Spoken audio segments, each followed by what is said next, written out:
My stepdaughter recently passed away, and I just caught my husband and his ex-wife in our bed together, but they're begging me to believe it was just grief that led them there. My stepdaughter Becca, 14F, passed away 4 weeks ago. I've been in her life since she was 7 years old and we were extremely close. My husband Derek, 40M, his ex-wife Sam, 38F, and I, 35F, get along very well. There has never been an issue in the 7 years that I've been with Derek. Sam has always been kind to me. She didn't even care that Becca called me mom too. Right after Becca's passing, Sam had so much anxiety and depression that she was unable to be by herself. She has no family besides us, so we invited her to stay with us. Sam hardly leaves the house. She mostly just sleeps in Becca's room, which is completely understandable. I always tell her that I'm here if she needs me and that I want her to take her time with grieving and that there is no pressure to go back to her home. Today I needed to run some errands, so I asked Sam if she'd like to join me to get out of the house a little bit, but she declined and said she'd rather just stay at the house and sleep. I told Derek that I was leaving and that I would be back in 2-ish hours. He works from home. I also told him to check on Sam every once in a while, and maybe try getting her to eat something. After stopping at the post office, I realized I forgot my library book that I needed to return, so I went back home to get it.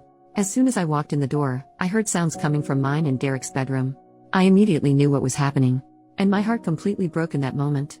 I wasn't completely sure what to do, but I ended up deciding to confront them, so I walked to the bedroom and opened the door and began yelling at them both.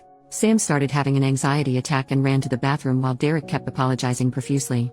I asked him what the heck was happening. He told me that he made himself and Sam some lunch and they began talking about Becca, and shared some memories. And then Sam ended up kissing him and he didn't pull back, and then it ended with them in our bed. They're begging me to understand that it was just grief that caused them to become intimate and that they both made a mistake. I don't know what to do. I love this man. And I love Sam. I'm heartbroken that they did this to me and put me in this position. I feel so stuck. First update, 2 days later, I decided that I'm filing for a divorce. I can't ever trust him again. It sucks because we had an amazing relationship, or so I thought. He's always been great, so this was a complete shock to me. Last night, Derek came over to talk. He confessed to a lot. Turns out it wasn't their first time being intimate like most people thought. They've been making love since 3 months before Becca died. I am completely shocked and heartbroken. Sam also reached out last night and thanked me for everything I've done for her and told me she was sorry. I didn't respond though. I just blocked her. I did so much for Sam and considered her a friend, so this hurts a lot, more than I can handle. This is all too much. As hard as this is gonna be, I need to leave Derek and cut them both out of my life. I am ready to do so. I am done.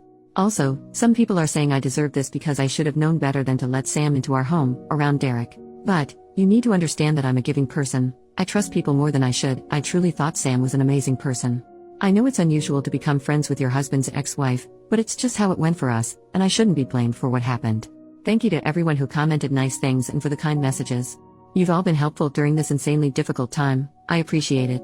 I'm getting lots of questions about some things, so I figured I'd answer a few of them. 1. Have I told anyone about what happened besides my mom? Yes, I told a few friends and some family members. Most of them are supportive of my decision and aren't speaking to Derek. 2. Where is Derek staying? Currently, he's staying at a hotel. Our friends refuse to let him stay with them. He's lost a lot of people due to his awful decisions. 3. Has he tried fighting me on getting a divorce? Yes, he begged me not to file for divorce, but when I told him I needed him to just let me go, and that I was too exhausted to fight him on this, he let it be and agreed to getting a divorce. 4. Why isn't Derek staying with Sam? He told me he didn't want to continue to hurt me, so he told Sam he was done with her for good, and that they have no reason to speak to each other anymore. I have no idea if that'll last and if they'll just end up together, but I truly don't care what they do anymore. I just want peace. 5. What was Derek's excuse for cheating? He told me that they just accidentally reconnected one night when I was away at my mom's. He was stressed we weren't conceiving and were having miscarriages, so he vented to Sam, and then somehow that led to lovemaking. Disgusting of them both, I know. Feel free to ask anything else, and I'll try to answer. Thank you everyone for your support and advice. Second update, 1 day later, well, I just found out that he is staying with Sam and not at the hotel. He told me it's too expensive to stay at a hotel and Sam is the only one that'll help him right now. I had a feeling this would happen. Just knowing that they are still probably sleeping together hurts my heart. I talked to a lawyer this morning and we are proceeding with the divorce and Derek agreed to it. It's actually happening, and I feel some relief that he's not fighting me on this. My mom leaves on Sunday. I'm scared to be alone. But I go back to work on Monday, so I'm hoping it'll be a good distraction. I'll keep updating if anything else happens. Thank you everyone. I am so grateful for you all. Third update, 2 days later, Becca's diary. I decided to go through some of Becca's stuff today and I just found her diary in a box in the back of her closet. Would it be wrong to read some of it? I feel like it would help me feel closer to her, but part of me feels like it's wrong too. I haven't told Derek that I found it either, and I'm unsure if I should tell him. What would you do? 4th update, 3 days later. I figured it's been a few days, so I should give a little update. My mom is leaving in a couple hours, so I'll be alone, and I'm kinda nervous about it. She helped me stay distracted and kept me going. I don't know how I'm gonna handle her being gone. I go back to work tomorrow, first day back since Becca passed away. I'm actually looking forward to it though because it'll keep me distracted. Also, I did read some of Becca's diary. It made me love her even more. She was such a sweetheart. I went back a few months and saw that she noticed some weird behavior between Derek and Sam. Didn't mention that she knew of the affair, but she just wrote that she thought it was kinda strange that they all three would hang out more than usual, without me. I might read more, but so far I haven't found anything that's disturbing, just her being a teenager and talking about crushes, fights with friends, happy family memories, etc. Tomorrow I'm also talking to my lawyer, so I might have more updates on that. Thanks for the continuous love and support, everyone. 5th update, 1 week later. This will be my last update for a while. I started randomly getting a lot more messages and comments, so I figured I'd do another little last update. My first week back at work went great. I wasn't expecting it to go so well, but thankfully it did. My coworkers were so helpful and patient with me. On Friday night I decided I didn't want to stay home all weekend alone, so I decided to drive up to my mom's. It helps I have a 3-day weekend so I can spend more time with her. I'm heading back home tomorrow. Also, for those of you that have messaged me hateful things for reading Becca's diary, I just have to say, you aren't in my shoes right now. Telling me I'm a bad mom because I'm reading her diary is just ridiculous. I learned so much more about her, about how caring and sweet she is, and it made me love her even more. It's how I'm able to feel so close to her right now, so please don't tell me I'm a bad parent for just trying to get by one of the hardest times of my life. You have no idea what it's like. I don't have much of an update, so this will be it. I'll come back and update once the divorce happens though. Thank you to those of you that have been nothing but kind and helpful. You helped me feel less alone. I'll forever be grateful. 6th update, 1 week later. Sam saw my Reddit post and is threatening to sue me. Sam made a fake Facebook profile to message me and tell me she wants to sue me for telling strangers about what happened. Derek supports her apparently. I don't need this. Am I not allowed to vent about my life to people online? I just want life to get better. I'm so tired. Screw you, Sam. Screw you, Derek. Edit. Sam is in the comments and messaged me here in Reddit too. I blocked her. Comment from OP about Sam's comments. I just ignored her. It might be an empty threat just to make my life harder, but I'm unsure. Sam's message said, so I was scrolling TikTok and ended up on an account where they read Reddit posts, and guess whose post they read? Yours. First you tell friends and family and then you go to a bunch of strangers and tell them our life story? I can't believe you. It isn't just your business to tell. Becca would be so disappointed in you. Be prepared, cause I think I'm gonna be suing you for this. This was no one else's business. You did this to yourself, remember that. I'm actually baffled. She thinks Becca would be disappointed in me. What the heck? 7th update, 10 days later. I don't think I can do this anymore. I have been as strong as I can be, but I have been really struggling. So much is going on and I'm just so tired. How can I keep going? I just want to be with Becca. I miss her. I miss her smile. I miss her laugh. I miss how she tried to make you laugh when you were sad by telling dad jokes. I miss how she liked being in the garden with me. I miss seeing all her new drawings. I miss her beautiful eyes. I miss everything about her. I just want her back. I need her back. Edit. I'm okay. I just needed a space to vent.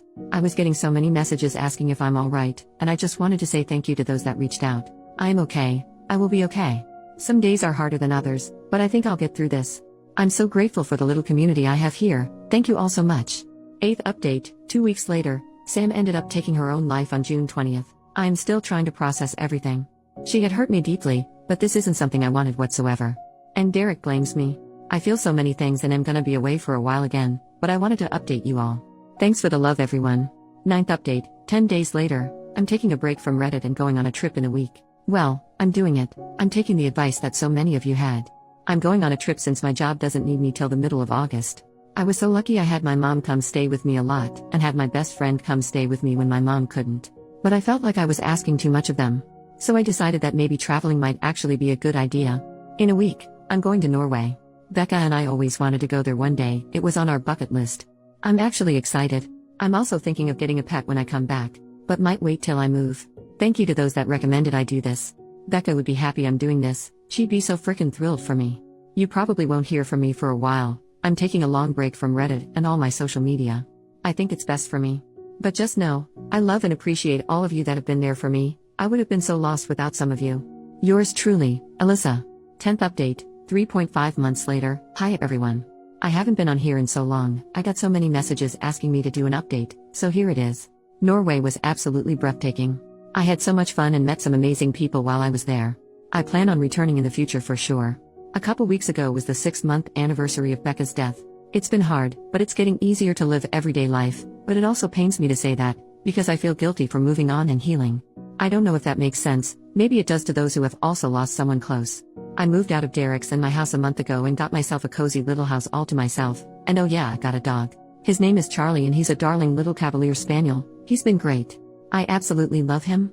Also, I am officially divorced as of last week. It was a very easy divorce and I'm so happy about that. But Derek didn't want any of Becca's things when we tried figuring out who gets what. He left it all to me. I tried hard to get him to take something because I feel like he'll regret it, but he said he didn't want anything, so I have all of Becca's stuff. I have no idea why he didn't want anything, but I have it all in the guest bedroom right now. I'm trying to figure out what to do with everything. Derek is apparently an alcoholic now and quit his job. He seems to be doing terrible. Besides all that, I don't know if I have anything else to share. I just want to say thank you again. I've made some friends on here and I am so thankful for you all. I appreciate every one of you.